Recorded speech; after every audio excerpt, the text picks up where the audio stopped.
예,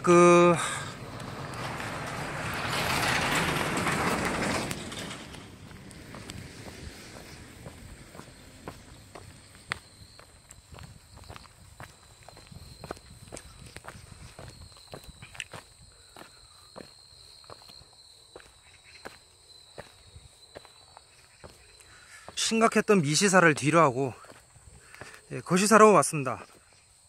다시 돌았고요. 남할여초로 다시 백해서 돌아왔습니다. 후삼국 시대는 후백제 건국으로 시작해서 후백제 멸망으로 끝나죠. 끝난다는 말이죠. 해서 분위기를 전환하고자 이곳에 왔습니다.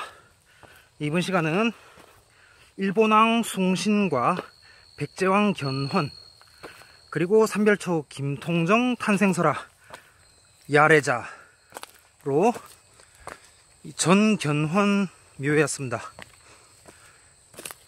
정식으로 그 왕릉으로 아직 인정이 안 되는 거는 확실한 물증이 없어서, 그럼에도 불구하고 견씨 집안 쪽에서 세웠다고 합니다. 비석을 70년대에 세웠다고 합니다.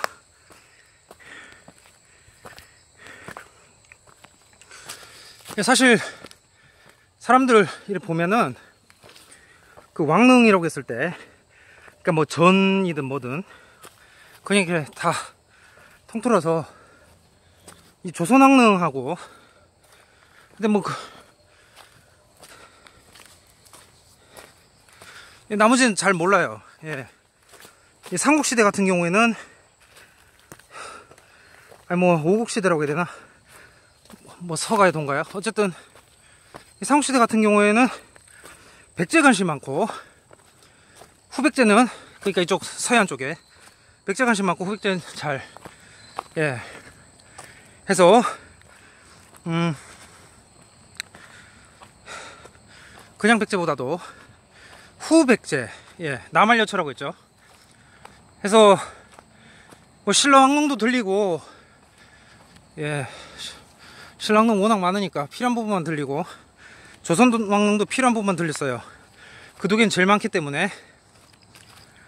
그런데 고량릉 잘 안 보이니까, 그리고 이제 이 후백제를 의외로, 그래서 이곳에 왔습니다.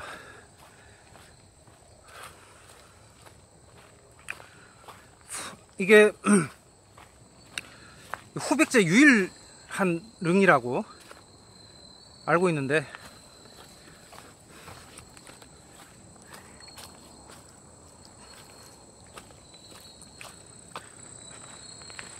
본디 이씨였다가 견씨로 바꾼 것으로 유명하죠. 물론 분명하진 않습니다. 분명한 팩트는 아니고요. 분명한 사실은 아니고, 누가 또 이렇게 폐장, 그러니까 뭐라고 해야 되지? 그런 거임에도 불구하고 이렇게 항상 이렇게 누가 놔두고 가는. 그래서 조금만 더 내려가면 전주거든요. 이 릉이 전주를 바라보나, 저기가 전주인가 여기가 전주인가 모르겠는데, 하여튼 전라도, 그러니까 경계선이 되겠네요. 충청도 전라도.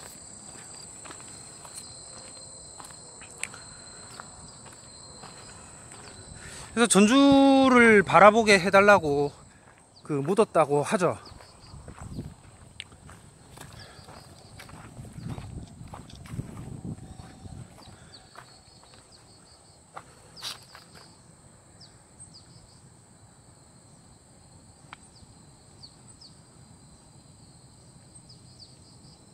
네, 모악산 멀리 보이기도 한다.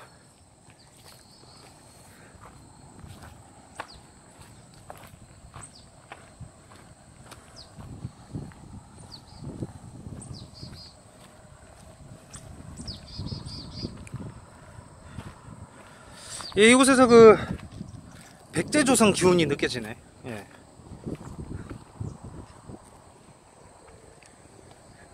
그 태조왕건 사극에도 보면 이 세 나라 중에 후백제 왕궁이 제일 검소해. 예, 검소하다기보다 돈이 없다고 얘기했죠. 예, 요즘 말로 하면 제일 딱 그냥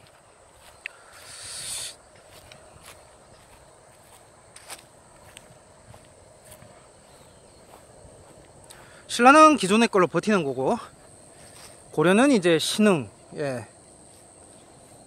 돈이 많은 거죠. 거상, 거부.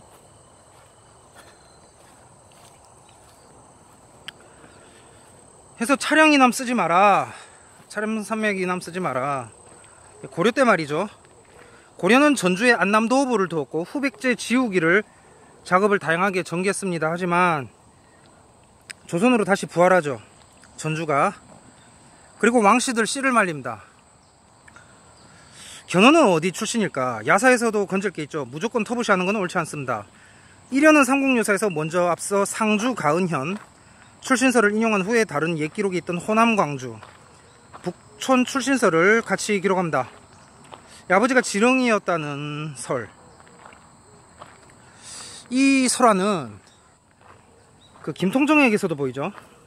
야래자 설화. 예, 이 북촌 설화가 생겨난 데에는 막 정치적으로 성장하려던 시기에 이 광주 지역의 유력 세력과 돈독한 동맹을 맺으면서 생겨났던 걸로 보입니다.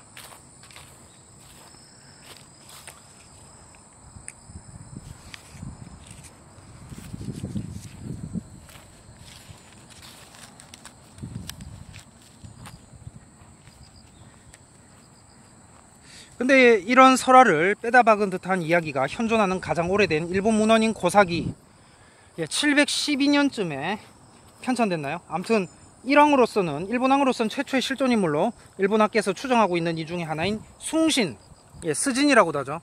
이 숭신, 고사기는 숭신이 뱀의 아들이라고 합니다. 뱀과 여인이 결혼해 아이를 낳은 거죠. 그러니까 지렁이와 뱀이라는 차이가 나기는 하지만 기본적 모티브는 같은 겁니다. 일본과 한국 두 고대 신화 사이에 이런 놀라운 일시점은 학계의 관심을 모았지만 아직 속 시원한 대답은 없습니다. 서울대 서태석 교수는 두 야래자 설화가 마한에서 기원한 것으로 보는데 이 또한 명쾌한 답은 아닙니다. 예.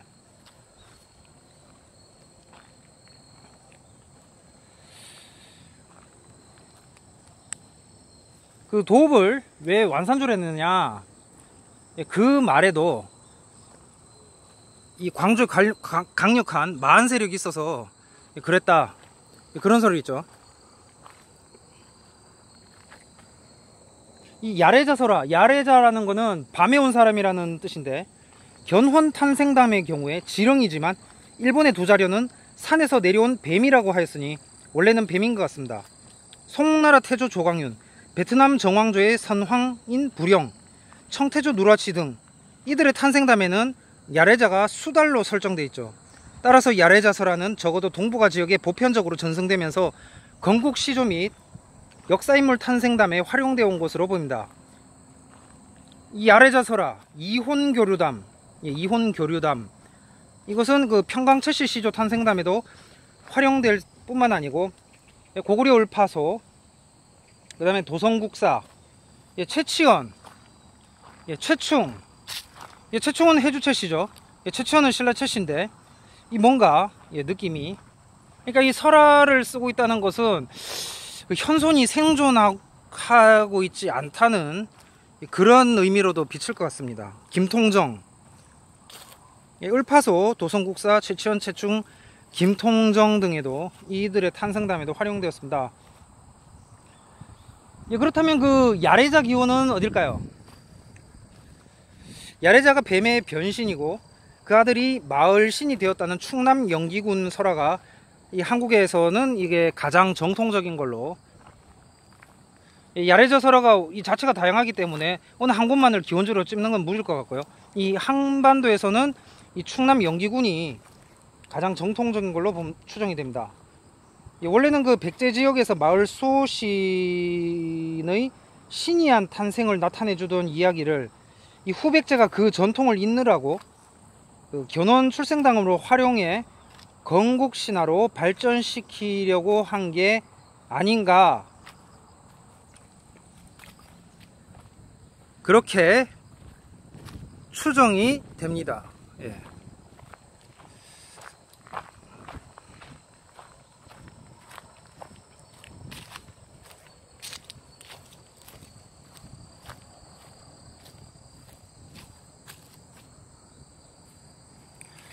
이 근처에 그 논산 훈련소가 있어요. 예.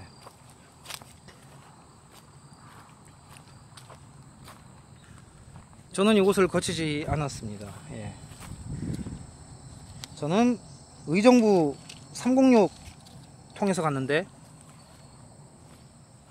근데 거기가 이제 사라졌죠. 그러니까 역사가 자꾸 이렇게 바뀌잖아요. 예. 어쨌든 예, 남겨 놓아야 되죠. 예, 당장 이렇게 한 치 앞을 모르는 상황 속에서 예, 남겨 놓는 게 필요하다고 봅니다. 예. 뭐 한국이 언제 끝날지도 모를 일이고 적화통일이 언제 될지도 모를 일이고, 예. 뭐 알 수 없죠. 모든 게, 예. 그러니까 대략적인 그 윤곽만 잡혀 있는데 실제 더 이렇게 깊게는 알 수가 없죠.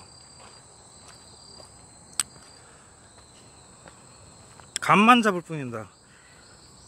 이렇게 윤곽만 멀리서 잡힐 뿐이라는 거죠. 예.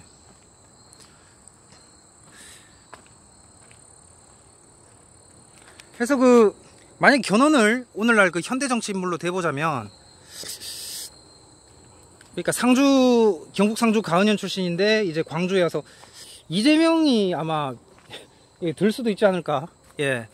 그런 생각을 해보게 되네요. 그러니까 지금 현재 21세기 현재, 예, 현재 중에서 이렇게 생각을 해보자면 그렇지 않을까 생각을 해보게 됩니다. 예.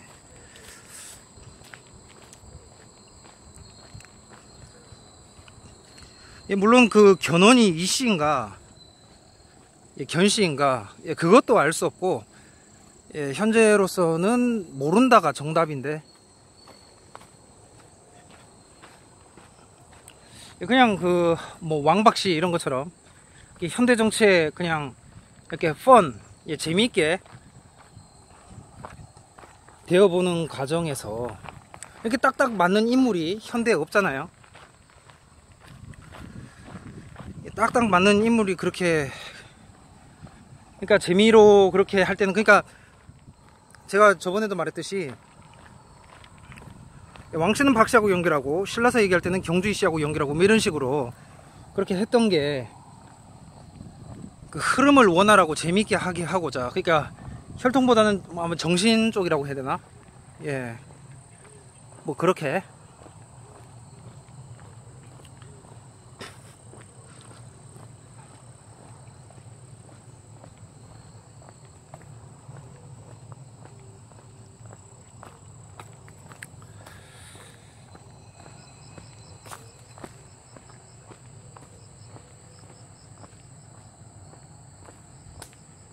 예, 견훤왕궁터는 무슨 산성으로 추정, 동모산성인가? 제가 이름을 정확하게 못 봤는데 그 산성터로 추정을 한다고. 그러니까 지금 그 제대로 알려진 게 없습니다. 예. 그래서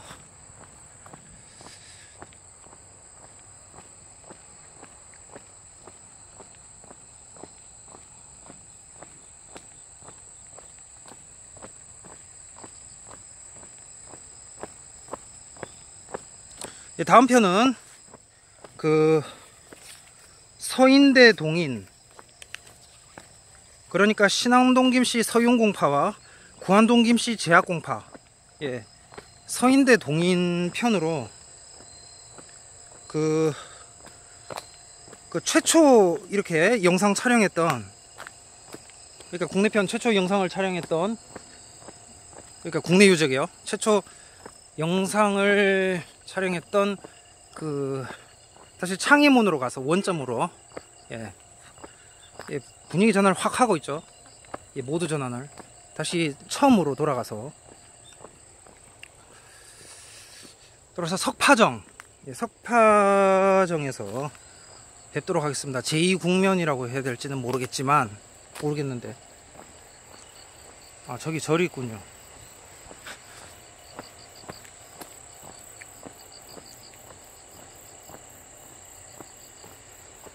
그러니까 불교는 그 명당 영화 보셨잖아요.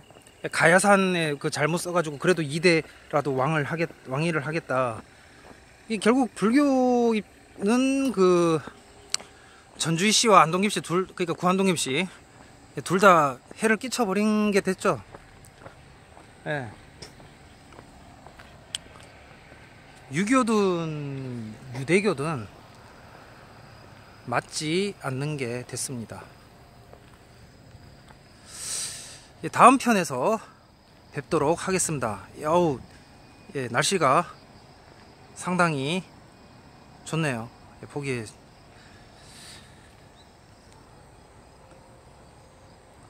예, 다음 편에서 뵙도록 하겠습니다. 안녕히 계십시오.